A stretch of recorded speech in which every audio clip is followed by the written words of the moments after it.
One major problem in Nigeria, another major problem in Nigeria is the one they call order from above. So, because it's a major problem, because most of the times when you hear there is an action to be taken by the police force, usually it comes from above because police are trained to take orders. So the strategy that they use most times are politicians.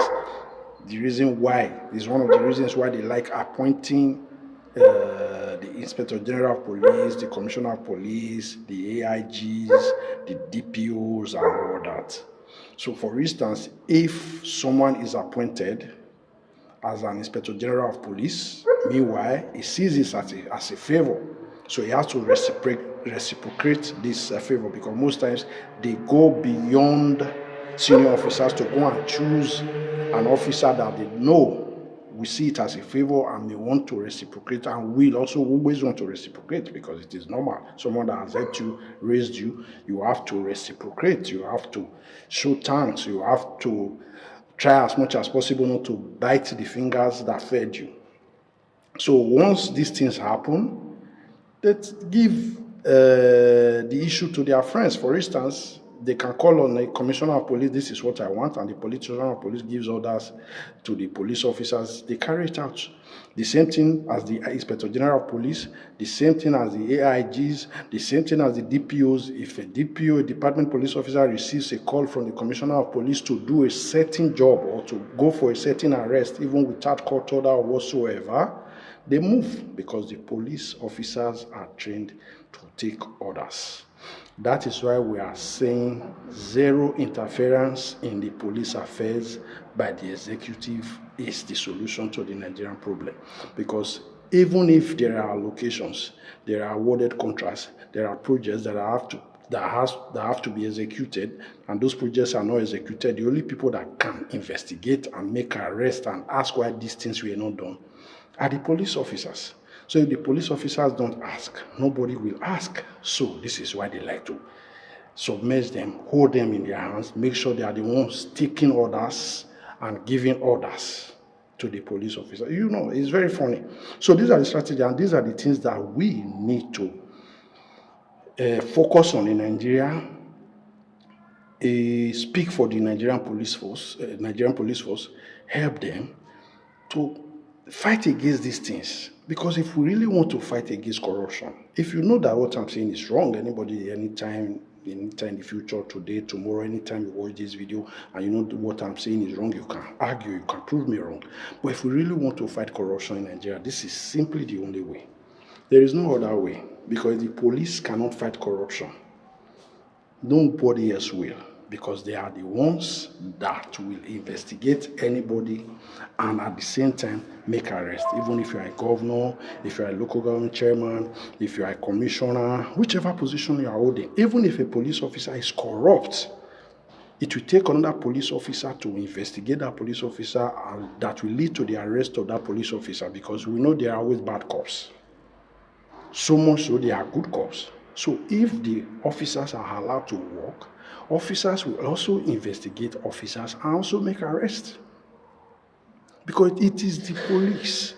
This is why you don't see soldiers on the streets every day. You don't see immigration officers on the street every day. You don't see custom officers on the street. You don't see Navy officers on the streets. But every day you see police officers, because it is their duty to secure the states, the cities, the villages, the citizens, the lives, the properties are in the hands of the police officers. They are the enforcers of the laws, they are the protectors of the weak, and they are the defender of justice, the upholder of equity. So there is nothing that we can do without them.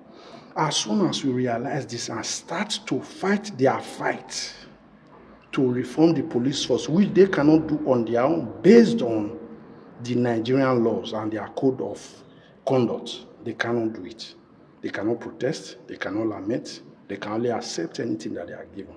So we are the ones that will ask for this police reform. It's not bad if there is a Nigerian syndicate or something like that that fights for the rights of the police officers, of the cops, what they should have, what should be given to them, what is their rights, and all that. Take, for instance, if you see an average police officer in other parts of the world, Europe, America, wheresoever, from their looks alone, you'll be afraid to say you want to squeeze, for instance, $20 or 20 euros into their hands as bribe. Because seeing them alone, you have that respect, that fear, because that dignity is there, because they are well paid, they are well treated. There is nothing wrong if an average police officer can have access to loans, good loans, that they can buy themselves good homes, buy themselves, for instance, if it is their choice, luxury cars, buy themselves things that they like, even go for holidays with their children. If they like, they can also take loans to train their children wherever they want to train their children, whichever school. There is nothing wrong with that. The police officers are also supposed to live a good life, but in Nigeria, they are deprived of these things. I don't even know if any police officer can obtain loan with their salary. I don't even know if they are allowed, but we'll come to all that. So these are the things that we are saying. They are short paid and they are not paid all the time regularly, yet they are constrained most times to end up in the streets, being aggressive, torturing citizens. Not all of them, few of them. Even those that have done one or two things wrong, it is also the police force that will also punish them. Like we see in other countries, in the United States, in Europe, once in a while you hear that there is a bad cop that went out of his head, hurt a citizen or killed a citizen. The same way it happens in Nigeria, it happens everywhere. There are the good ones also that will arrest that same police and take them to law. So we need a police force that is standard, that has its dignity restored, to fight all the ills in Nigeria. Because the police is the tree. Every other organ are the branches. Take it or leave it. The police is the government, and we need them. The best way to work with them is not to always criticize them or work against them, but to speak for them, work with them, to ensure that they are liberated from our own politicians that are using them against us. Stay tuned.